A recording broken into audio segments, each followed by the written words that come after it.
Quand Guillaume Chaussade, architecte naval, se balade sur le port du Guilvinec, il se plaît à imaginer le chalutier de demain.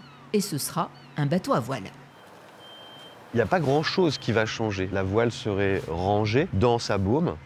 Et quand le bateau part en mer, comme un parasol, on peut dire, au fait de la voile sort, c'est télescopique, la voile se gonfle et le bateau part sur sa zone de pêche.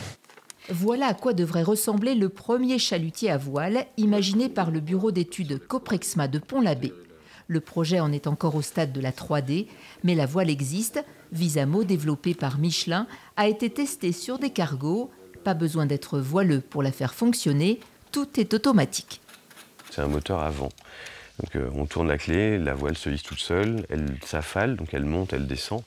Elle prend un angle, elle se règle automatiquement en fonction du vent on n'a besoin de rien faire. Ça, c'est important pour l'équipage. C'est quand il y a une innovation, quand il y a quelque chose de nouveau, il faut que ce soit facile à prendre en main, qu'il n'y ait pas de dangerosité non plus. L'aile gonflable sera intégrée dès la conception du navire ou bien adaptée sur un chalutier existant, comme sur ce voilier qui sert de prototype. Les architectes multiplient les calculs de stabilité, planchent sur l'encombrement du pont, la taille de la voile. C'est une voile de 123 mètres carrés. Ça suffit pour générer suffisamment de portance pour propulser le bateau. C'est une nouvelle façon de penser pour pouvoir préparer l'avenir aussi de la transition énergétique.